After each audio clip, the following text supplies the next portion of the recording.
یہ کہ اللہ کے ساتھ کھڑے ہیں. جو قومیں اللہ کے ساتھ کھڑی ہوتی ہیں انہیں معلوم ہے کہ ہمارے پیچھے جو ہستی کھڑی ہے اور ہماری حمایت کر رہی ہے اس ہستی سے زیادہ طاقتور کائنات میں کوئی نہیں ہے. اور جب مجھے یہ یقین ہے کہ وہ ہستی میرے ساتھ ہے تو اس کے بعد میرے قدم کبھی بھی نہیں ڈگمگائیں گے.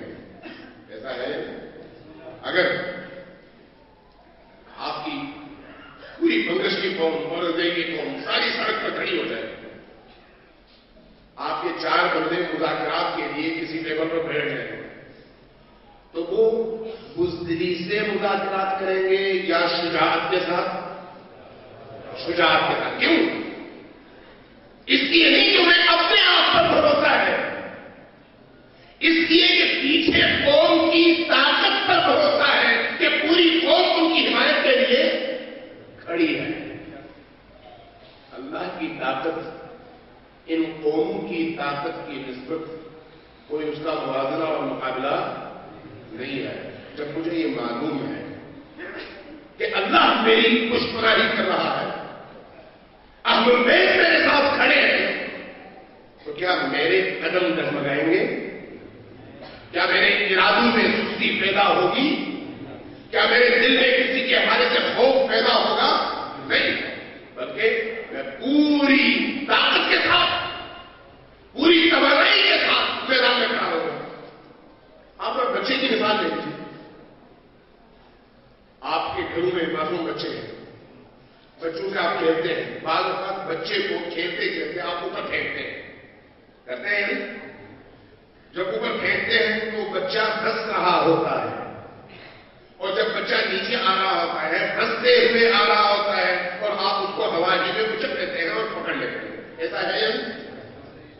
وہ بچہ گرتے ہوئے خوفزدہ کیوں نہیں ہوتا؟ گرتے ہوئے خوفزدہ کیوں نہیں ہوتا؟ اس لیے کہ اس کو معلوم ہے کہ میرا باپ, میرا بھائی مجھے پکڑ لے گا, گرنے نہیں دے گا.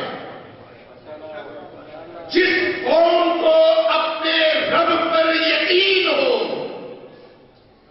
کہ ہم جب اپنے رب اور اپنے خدا کی راہ میں نکلے ہیں تو پھر ہمارا رب اور ہمارا خدا ہمیں گرنے نہیں دے گا, اس کے قدم کبھی بھی نہیں ڈگمگائیں گے, کبھی بھی ان کے اندر خوف پیدا نہیں ہوگا. اہل بیت اسی ایمان کے ساتھ میدان میں تھے ہمیشہ. اکیلے رہے تب بھی, عوام ان کے ساتھ رہی تب بھی. سلوات دیجیے پر محمد علیہ وسلم.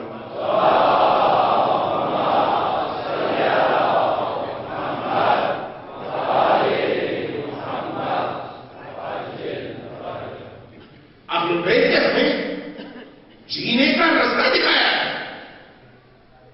اور اس جینے کے رستے کے ساتھ ساتھ ہمیں ایک ایسی نعمت سے نوازا ہے جو کسی اور کے پاس نہیں ہے. اور وہ کیا ہے؟ وہ ہے اہل بیت کی محبت اور ان کا عشق. ان کا عشق. آپ جب حسین بن علی کا تذکرہ ہوتا ہے بے اختیار گریا کرتے ہیں بے اختیار. آپ کے اپنے ہاتھ میں نہیں ہوتا, آپ کا دل تڑپتا ہے. جب دل تڑپتا ہے اشک بہتے ہیں. کیا اس کے پیسے بنتے ہیں آپ؟ کیا کوئی بارش ہوتی ہے؟ نہیں. یہ اللہ کی طرف سے وہ انعام ہے جو اس نے اپنے خاص بندوں کو عنایت کی ہے.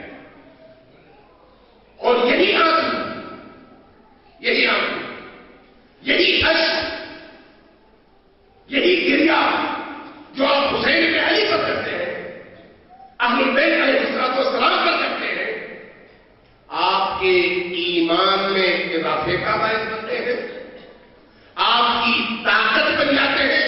لوگ خوف سے گریا کرتے ہیں اور آپ شوق سے گریا کرتے ہیں. یہ ہے فرق. لوگ جان کے خوف سے گریا کرتے ہیں, آپ عشق محمد و آل محمد میں گریا کرتے ہیں.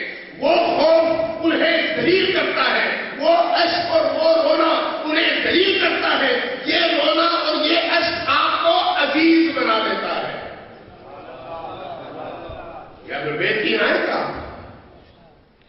اہل بیت کی عنایت اور محبت ہے. اس لیے اہل بیت کے راستے پر جو چلے گا اس کو مشکلات کا سامنا کرنا پڑے گا. لیکن یاد رکھیے،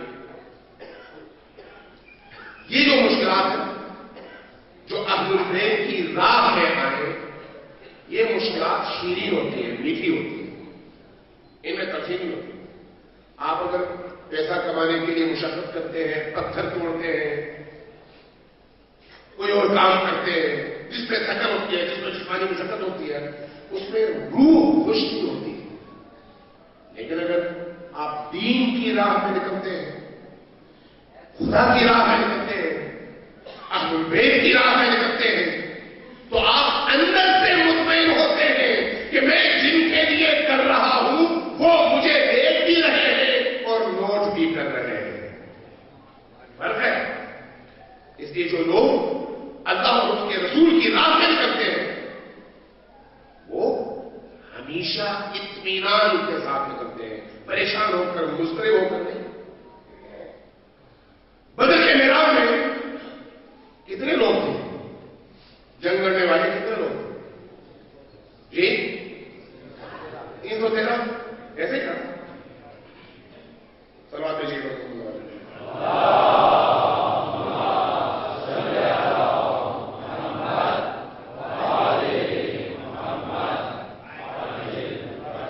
بدر کے میدان میں 313 لوگ. سامنے لشکر کتنے کا تھا؟ تاریخ میں لکھا ہے، بعض تواریخ میں لکھا ہے 1000، بعض میں لکھا ہے 4000، بہرحال خود کہتے ہیں 1000. 313 اور 1000 میں نسبت کیا ہے؟ 3.5 گنا. وہ جو سامنے کا لشکر ہے ان کے پاس اونٹ بھی ہے، گھوڑے بھی ہیں، تلوار بھی ہے، درخت بھی ہے، ڈھال بھی ہے، تمام جنگی ساز و سامان ان کے پاس موجود ہے. یہ جو 313 ہیں ان کے پاس کیا ہے؟ 12-14 تلواریں ہیں، 2-4 گھوڑے ہیں، باقی ڈنڈے ہیں. عددی لحاظ سے کم، اسلحے کے لحاظ سے کم، ظلم اور بربریت کے لحاظ سے مظلوم.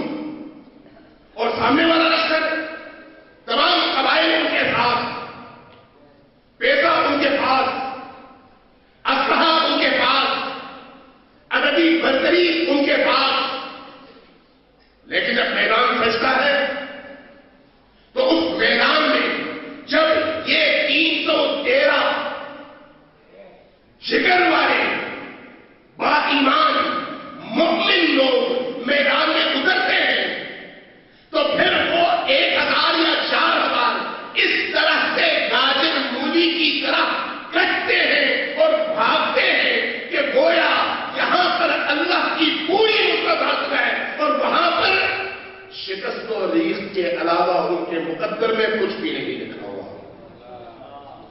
اس لیے بعد نے کہا تھا کہ فضائے بدر پیدا کر فرشتے تیری نصرت کو اتر آئیں گے گردوں سے، قطار اندر قطار اب بھی. فضائے بدر میں کیا تھا؟ ایمان، یقین، اپنے ہدف پر یقین، اپنے رستے پر یقین، اپنے اختیار کردہ دین پر یقین، اپنے رب پر یقین، قرآن کے وعدے پر یقین. ان تنصر اللہ، اگر تم خدا کی مدد کرو گے ینصرکم، اللہ بھی تمہاری مدد کرے گا. وَيُثَبِّتْ أَقْدَامَكُمْ، اور تمہارے قدموں کو مضبوطی سے جما دے گا. اللہ کی مدد. اللہ کی مدد کیا ہے؟ اللہ کو بھیک تو نہیں چاہیے، اللہ کو صدقہ تو نہیں چاہیے، اللہ کو بھیڑ کا گوشت تو نہیں چاہیے کہ میں یہ چیزیں کر کے اللہ کی خدمت میں پیش کروں وہ یہ میرے مدد کیے. نہیں، اللہ کی مدد کا مطلب اللہ کے مظلوم بندوں کی مدد اور انہیں ظلم سے نجات دلانا اور ظالم کا سر کبا کر کے اس مظلوم کو عزت دلانا اللہ کی مدد ہے. اور جو لوگ اللہ کی مدد کے لیے اس طرح ينصر الله ينصركم ويثبت اقدامكم. اگر تم اللہ کی مدد کرو گے اللہ کی تمہاری مدد کرے گا اور تمہارے قدم گاڑ دے گا، جما دے گا کہ تمہیں پھر بڑے سے بڑا طوفان ہلا نہیں سکے گا. یہ اللہ کا وعدہ ہے. بدر والوں نے یہی کیا. احد بھی اس کے فوراً بعد دوسری جگہ ہے، اسلام کی دوسری بڑی جنگ. بدر میں ان کے 70-72 مارے گئے اور احد میں ادھر مسلمانوں کے 70-72 شہید ہوئے. کیوں 5 سال فرق گیا؟ بدر میں ان کی تعداد کم، ان کی تعداد زیادہ، ان کے پاس اسلحہ کم، ان کے پاس اسلحہ زیادہ، ان کے پاس توانائی کم، ان کے پاس توانائی زیادہ. اور احد میں ان کی طاقت پہلے کی نسبت کئی گنا، اسلحہ کئی گنا، اور ان کے ہاں شکست تو رہی، لیکن اس کے باوجود احد سے مسلمان ہار جاتے ہیں اور وہ جیت جاتے ہیں. وجہ کیا ہے؟ وجہ یہ ہے کہ اللہ پر ایمان کی بجائے، قرآن کے وعدوں پر ایمان کی بجائے، نبی کریم کے اقوال پر ایمان کی بجائے اپنے زور بازو پر اعتماد اور پھر مال غنیمت کے پیچھے چل کر اپنے سپہ سالار نبی کے فرمان سے حکم عدولی، جس کا نتیجہ یہ ہے کہ پھر اتنے زیادہ شہید بھی ہو اور شکست بھی کھا جاؤ. دونوں جنگوں نے واضح کر دیا کہ خدا کے لیے جنگ کا نتیجہ کیا ہوتا ہے اور اپنے نفس کی خواہشات کے لیے جنگ کا نتیجہ کیا ہوتا ہے.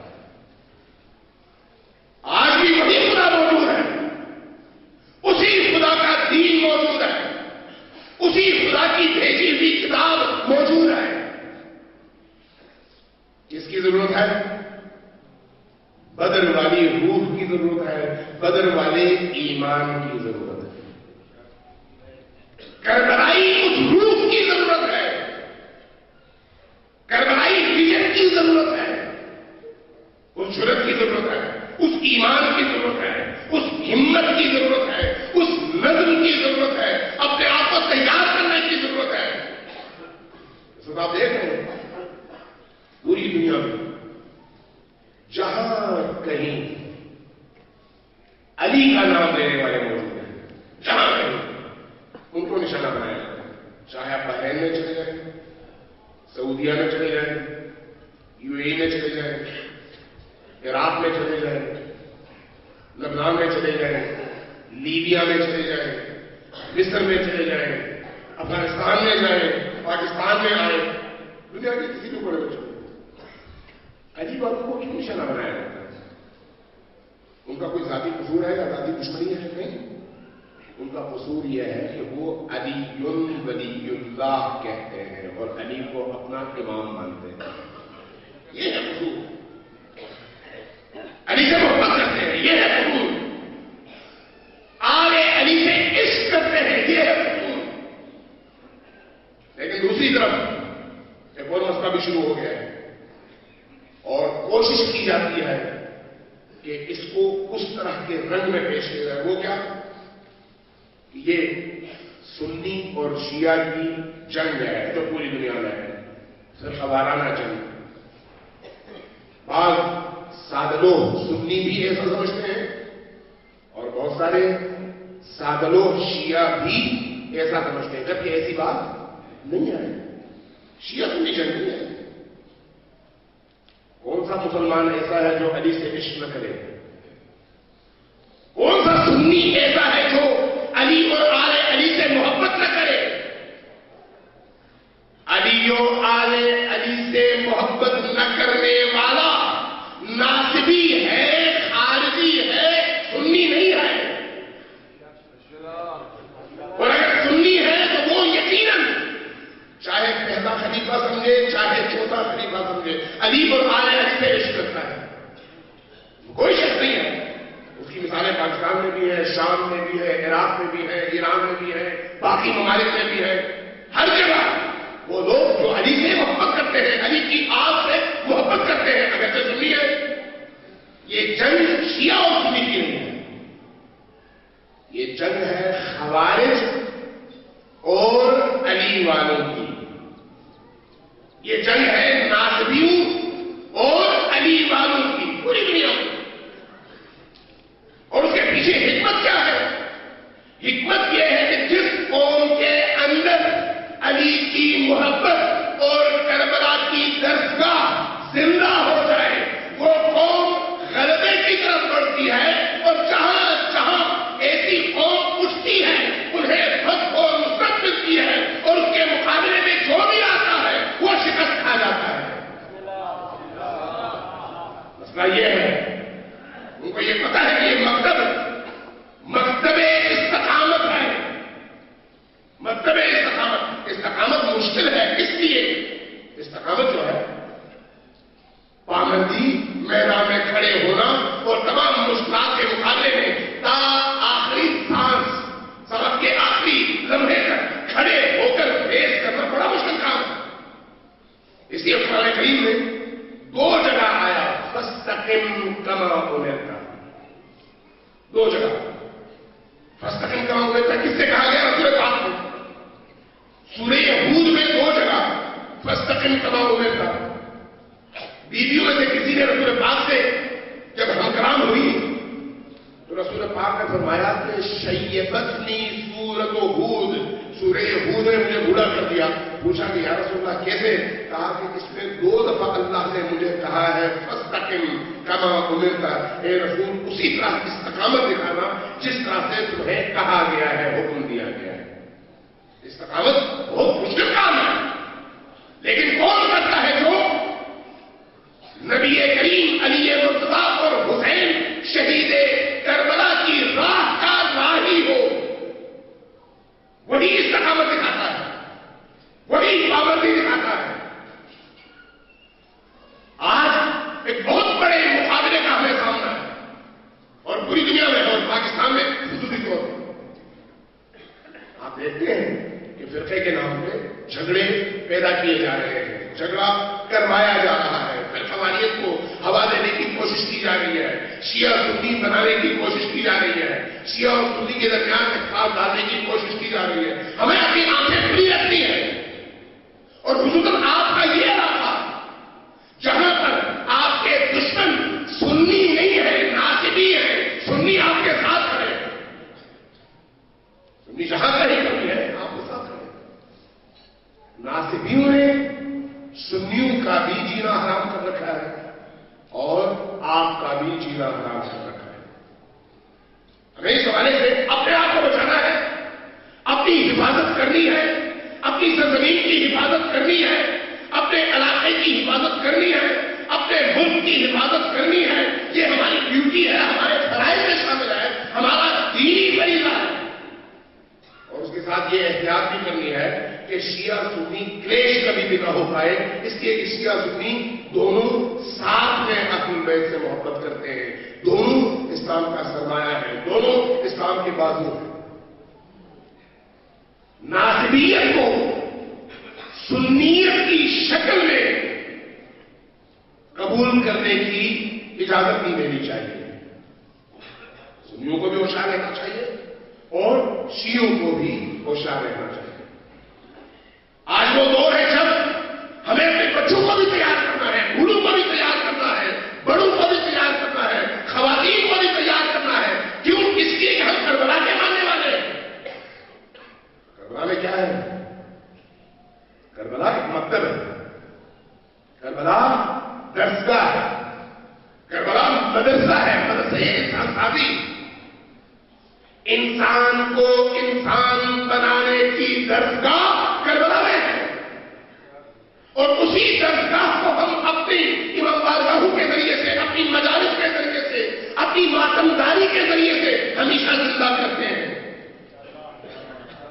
اس لیے یہ جو عزاداری سید الشہداء ہے، اس عزاداری سید الشہداء کو اس طرح سے منانا چاہیے کہ عزاداری کے نتیجے میں